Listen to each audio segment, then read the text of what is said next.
a stay-at-home dad, watching Disney movies he never had. His daughter digs through all the VHS, crushing the classics in a princess dress. Informed like Scuttle, Kurt's got your ticket, making it real like Jiminy Cricket. Most are off the Captain Hook, but if the Tweedledum, he'll be taking more shots than Bambi's mom. Leaves him raised like Simba, or cracked like the beach dishes. He'll show you a whole new world, you won't need 3 wishes. Stay at home, Disney Dad.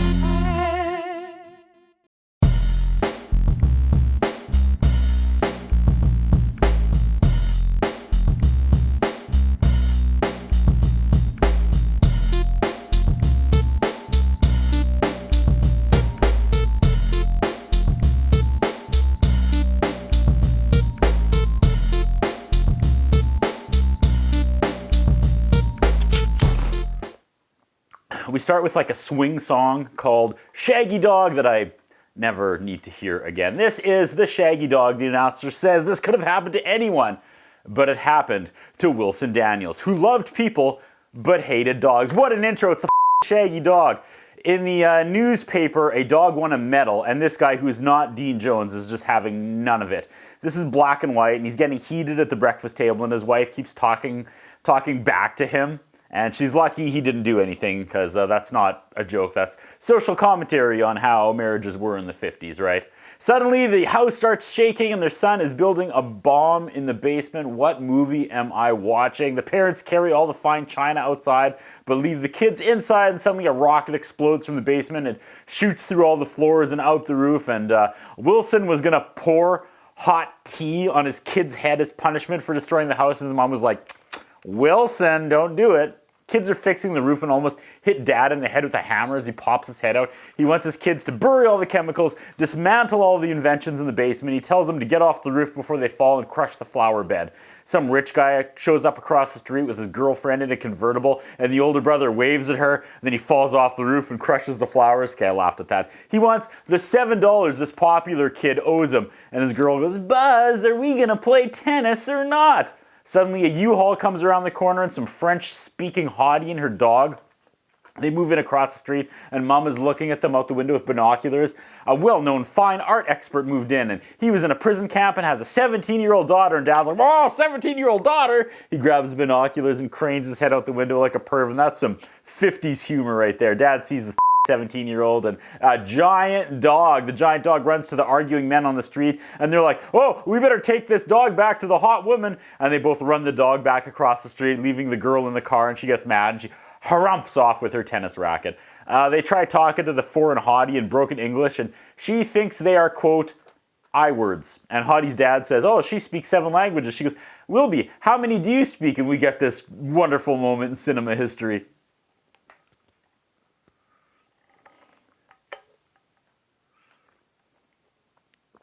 Buzz and Wilby. They see an old-timey picture in the living room, and it looks like the same dog from like centuries ago, but that's impossible. The boys take her to the museum for some reason, so is she like a witch that doesn't age or something? I don't know. The boys fight over this girl who is Francesca. Wilby sees one of the wax statues moving.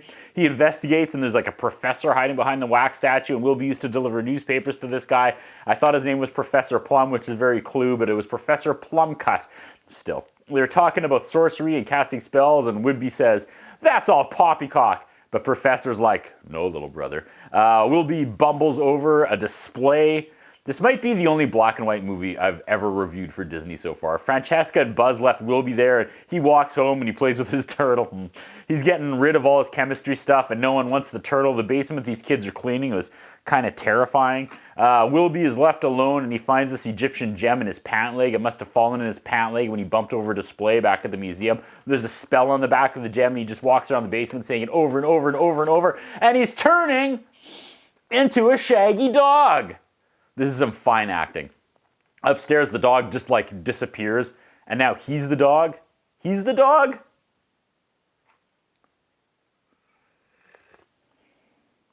1959, folks. How did they do this? Dad comes downstairs looking for him. The dog Wilby escapes and goes to Professor Plumcut and is like, woof, woof, I'm Wilby Daniels. And he says, the first time I met you, I said, that Wilby Daniels, he must be a shapeshifter. This is some terrible dialogue back and forth. The professor says the spell is random. Sometimes you're a dog, sometimes you're a boy, but the spell can be broken if you do an act of heroism. Okay, this is a Disney movie. The policeman talks to the dog and then like does the Frosty, just come to life thing. If I had to pick the worst actor in this movie so far, oh, golly. The dog goes home and puts on PJs and gargles mouthwash and goes to bed while his little brother watches him. The next morning, the little brother says, "You're a dog!" And this movie is not good. Little brother says, "I hope Dad doesn't shoot you," and now this sounds like my childhood.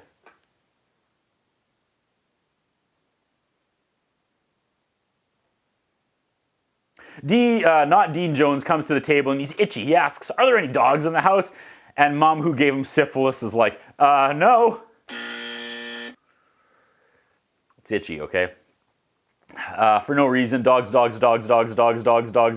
typed that just to, advance the page because my daughter's watching this with me and she's looking over what I'm typing and she's like, "What's sif?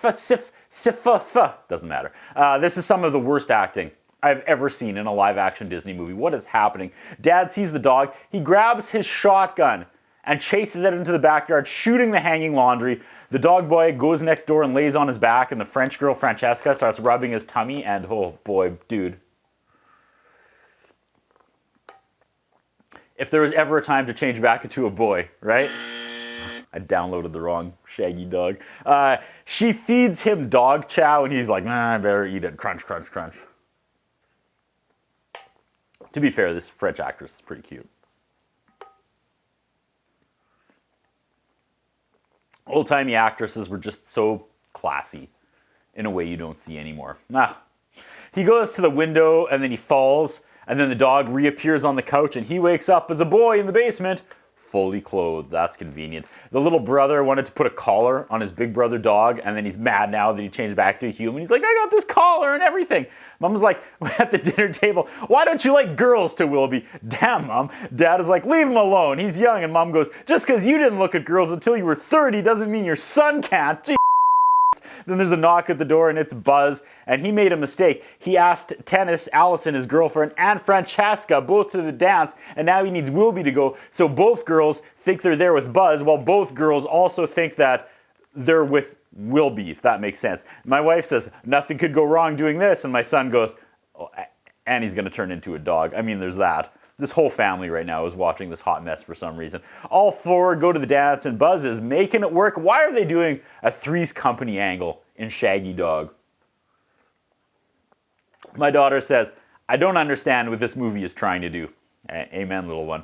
The next song will be a ladies' tag dance, and that line is delivered by the trumpet player on stage, who is somehow the new worst actor in this movie. I don't even know how that's possible at this point.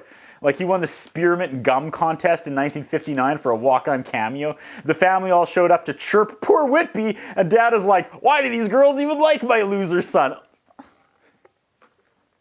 Shaggy Dog. This is the only time in history, in the world, someone said, quote, "I wish we watched Son of Flubber instead tonight." That was my son. He's dancing, and uh-oh, he's turning into a dog. He's turning into a dog, and then he jumps. Then this. Then everyone chases him as a dog. Now I'm asking what the point of this movie is. The cop goes to use a payphone and the dog is there, and once again we get Officer O'Malley losing his mind. "Oh, there's a dog in the payphone. Oh, be gone." Buzz drives the two girls home, and what you expected has not happened. Buzz goes inside with Francesca and the dog follows him inside, and he's going to do some doggy talking, right? 101. Buzz is about to seal the deal, and Whitby starts barking. This has to be like the 7th time this dog has been trapped in a basement. His little brother's named Mooch. He knows about a family of spies. They're stealing missiles, like Francesca's parents are spies. As if Francesca could get any hotter. Mooch tries to tell Dad about the spies, and he doesn't believe him, so he goes inside and he talks to him as a dog. So Mooch stole the keys to the gun cabinet so Dad can't shoot his dog son. And then he goes in to talk to Dad as a dog, like a dog form. And they come to an agreement, and then when Dad shakes his hand, he realizes his son became a dog, and Dad passes out. Oh! Francesca's butler captures the dog, and Mooch wakes up Dad, who runs to the police and tries to explain the situation to them. They think he's a quack, but somehow he knows about Section 32, and that's impossible. The FBI now question Mooch, and he throws his dad under the bus. Suddenly he's like, Dad's a great storyteller. And they let Moochie go home, and now they grill Dad about why he's a liar, but somehow knows about Section 32. I really wanted this to be good. Like, I love these old-timey Disney movies, and I can usually find good things about them, but oh, this is a trudge. Whitby is tied up and trying to get out. Isn't Whitby the lead singer of Sum 41? Is he in too deep? I'm trying here, folks, okay? They want to leave the boy tied up and get the rocket pieces out of the country before anyone finds him. The boy turns back into a dog and hops in Buzz's car and drives away. It's a dog driving a car. Whoa! The police chase him, and I swear I saw this clip on like a Disney DVD board game once. Now Dad and Moochie are chasing the police car, chasing the Shaggy Dog driving a car. Now the dog circles back and steals the police car, and the bad guys are also in this convoy. Everyone's chasing everyone. I don't care. They keep saying, "Large Shaggy Dog," over and over and over and over, and we get it. We get it. I'm having a hard time keeping my focus here, folks. They end up on a boat and Francesca falls in the water. Let's go. Shaggy Dog saves her. Francesca wakes up and Buzz tries to take credit for saving her life, and Shaggy Dog tries to rip his throat out. Dad gets arrested again as Buzz wrestles the dog, who turns into Whitby, and then they wrestle each other and they're punching each other as the real dog sees to Francesca, who talks French to the dog. And then the newspaper reads that there was an international spy ring taken down, and we get a newspaper graphic like the start of Rudolph the Red-Nosed Reindeer. The newspaper now, the reporter is interviewing the dad, like Wilson, and they're like, "I think the best part of the story is how you love dogs and always have." And Mom is like, "Don't put that damn dog on the couch." And they ignore Whitby, who is the real hero, and Buzz and Whitby go for a walk, and they're going to miss Francesca because she's gone. And then they're like, you know what, whatever. Leftover Plan B Allison is still okay, I guess, as like runner-up. And then some other guy comes and picks up Allison in the car. How do you like that? They let the family adopt the dog, like Wilson's family, and just mercy kill this movie. That may have been my least favorite live-action Disney movie ever. I had high hopes for you. Let's look up Francesca. Roberta Jim Schrulup, born May 20, 1943. Some came out in 59, which, let me do the math. Nope, not cute or hot. Never know. Nope, did not say that. She's notable for her role in the original Shaggy Dog film as Betsy Garth on the Western television series The Virginian. She's a devout member of the Church of Jesus Christ of Latter-day Saints. She broke her contract to focus on her marriage and family. Retiring at the age of 22, she lives in Utah. Super fun fact about this girl, though. In 1964, she voiced a Swiss yodeler for the attraction It's a Small World. Hell yeah, you can hear her in that ride. That's what I think about. What do you think? What we have is a concern about Curtis Anderson. His interviewing style is not the best. His personal appearance is not the best. I was wondering if the man has some kind of a hole